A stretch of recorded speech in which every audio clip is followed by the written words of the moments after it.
Hello everybody and welcome to another Doctor Who review. This time I'm delving into the monthly adventures at Big Finish, and it's Phantasmagoria.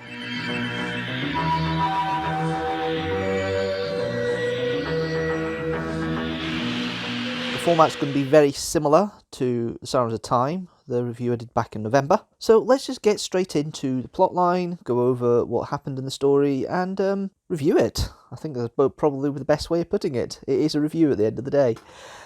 So we have a situation where the Fifth Doctor and Turlough end up in 1702 London Cheapside, where members of a specific gambling club called the Diablo Club are disappearing. And they're disappearing due to an alien influence.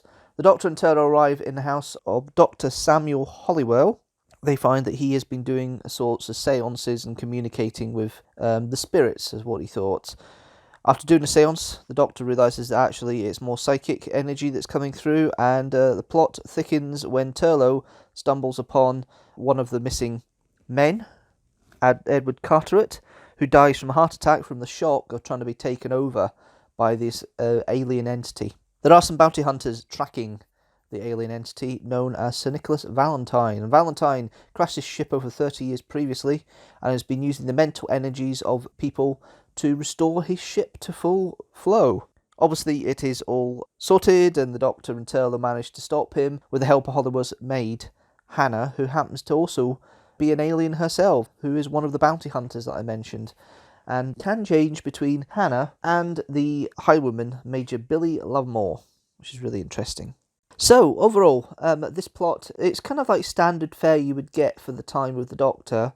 They're kind of going quite traditional, and they're not really pushing boundaries in this one. It's well within the comfort zone of Peter Davison's role as the Doctor, and well within the comfort zone of Mark Strickson's Turlough. But that's understandable. They're not really expanding on the canon yet. They're just adding to it, really.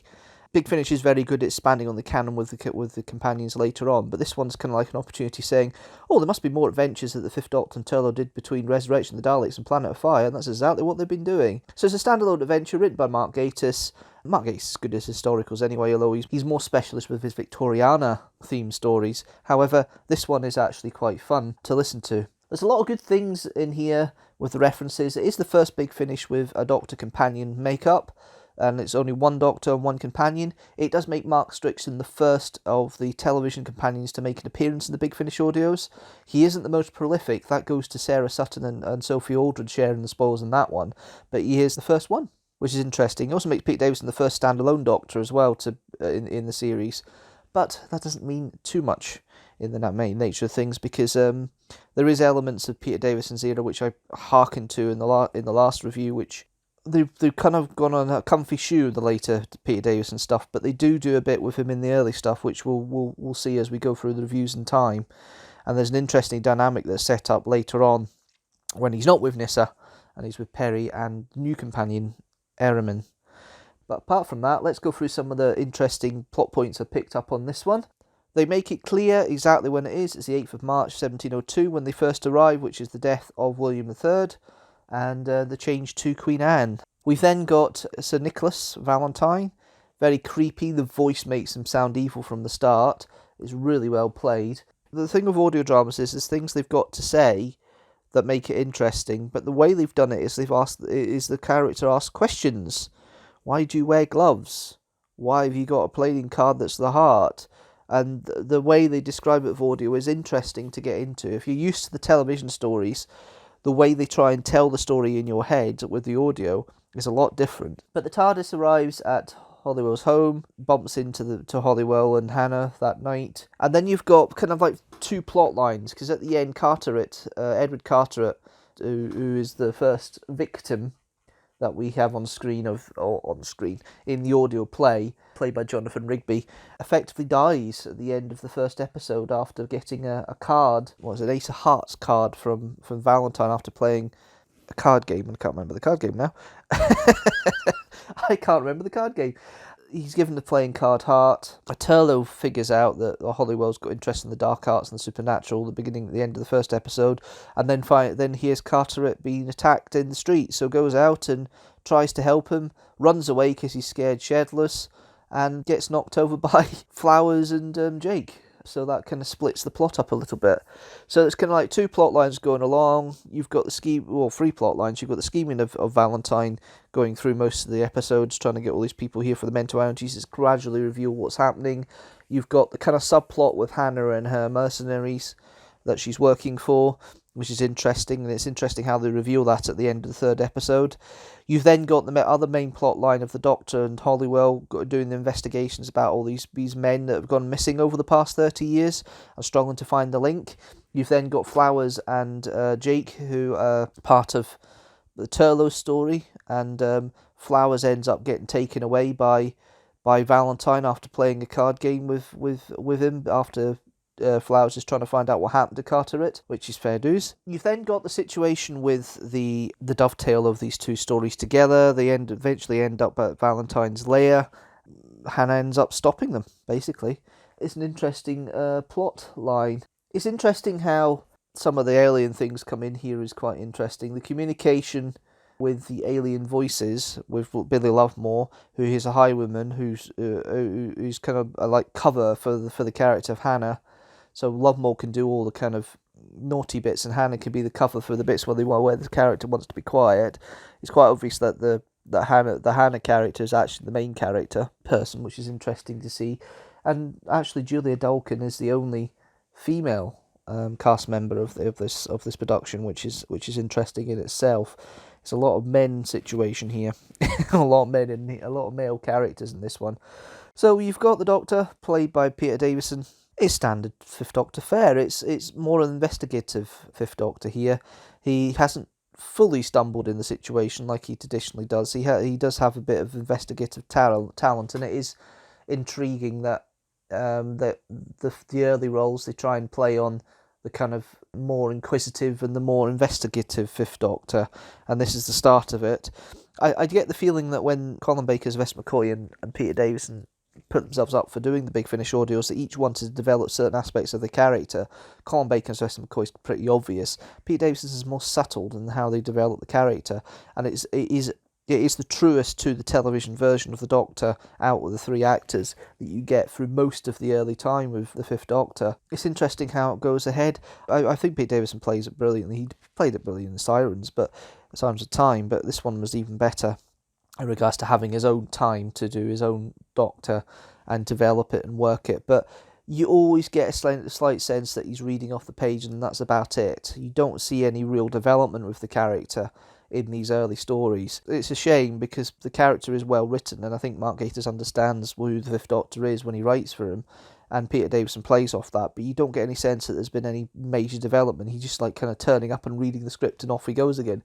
He's just enjoying the factor instead of actually trying to develop a character like McCoy and Colin Baker do in their earlier stories. I mean, Colin Baker's the biggest example of change of the original 3 Doctors, but there is elements we will come into when we get to those later stories. Turlough, played by Mark Strickson. The thing with Turlough is, as I mentioned in the Resurrection of the Daleks review, he's very good at skulking. Skulking. The thing with Turlough is, in this one though, he goes on the other trait of Turlough, which is always wanted something to eat. He's kind of a boy, he's kind of, he feels a bit lost and out of the way. And they play on the fact that Turlough is not having the best experience with the Doctor at times, because the Doctor kind of wanders off and Turlough's left on his lurch again, which is interesting. But I think Mark Strickson, it was a great choice to start the series off, of the monthly adventures, with the 5th Doctor. I think it's a great way of showing the talents and the great benefits of the 5th Doctor and why the 5th Doctor works so well on telly by having Turlough there, because Turlough can just get on with it. He doesn't need to be saved all the time. There is that concern there, but Turlough can just get on with it, and it allows the 5th Doctor to show what the 5th Doctor is to listeners of the audio dramas. And you kind of get that a little bit with Nyssa as well, in the Sarah Sutton's role. It's when you get Perry and Erriman come in later on that you get the more traditional, what you saw on the screen of the Doctor trying to save the companions all the time. With Turlough, there's not so much of that, because Turlough always seems to be on his own and working and doing stuff on his own on merit, which is always interesting to see, and I like Mark Strickson for that. You've got the guest characters. Henry Gaunt, played by Nicholas Briggs. Don't recognise much of Henry Gaunt. I think he was there very at the beginning. I think it was a very quick quick roll. There's not much with Nicholas Briggs there. The main ones that you do know a lot of are David Williams, who plays Quincy Flowers and Ned Cotton, and there is a similar timbre to both the voices. I think David Williams is playing a kind of effeminate role with Quincy Flowers. I'm not surprised with the name, but he is a very strong role, and he's the earliest of the best known names in modern culture that comes into this. And I do enjoy the role he plays with Flowers, and he puts that kind of kindness in there, but he's also a bit of a rogue. You can tell that he's a bit of a rogue, which is always fun to hear. You've then got Jonathan Rigby plays Carteret, who doesn't do much after the first episode purely because he's dead, but it's an interesting role nonetheless, and I quite like it. You've then got Mark Gatiss playing Jasper Jeek, and of course this is the second time Gatiss has actually made an appearance in the audio drama, because he played multiple roles in Cyrus in Time. This is the first one where he's actually played just one role, and Jeek is an inquisitive character. You get the sense that maybe there's a small ensemble cast they're using to start with, and they're going to use the same actors virtually to start with, but I suppose it's fans of fans when they're making the audio initially. You've then got Jess Fielder, who plays the most multiple roles in this one. You've got Poltrot, who is the servant that he plays with Valentine half the time. You've got Lovemore, who is the highwayman that's the cover for Hannah, and then you've got the librarian who Hollywell bumps into when he's doing his research to find out how all these missing men are linked. You've then got David Ryall, who plays Valentine. I think that's one of the best roles out, actually, is Valentine's role. Ryall plays it with such aplomb and such viciousness that you really are intrigued to find out where this guy goes next. But yes, scintillatingly evil, certainly works for the role, and is an enemy with a motive, of course, but it's a very evil motive, the way he goes about it. You've then got Stephen Wickham, who plays Hollywell, a lovable character. He plays it kind of like it's not bumbling, but it's kind of like very soft-spoken, and it sounds more like a vicar than a doctor, if I'm actually honest. It's kind of like, you feel like he's more a vicar than a doctor, but it's interesting, and I do like the role that Wickham plays of Hollywell. Julia Dolken, the only female actor in this cast, is Hannah Fry. She plays it softly spoken, and just like his normal servant. I love that kind of left turn you get in the end of the third episode, beginning of the fourth, where you realise that actually Hannah is more than she seems. And it's good to hear that, it's good to see that, and yeah, I did enjoy listening to her character and the way she develops. Overall, it's a romp, this one. I mean, the music is very limited. It's kind of like underscoring the major beats, and Asterlock keeps to that theme that he has, and he'll do that in some of the other adventures he does in the early series as well, which is interesting.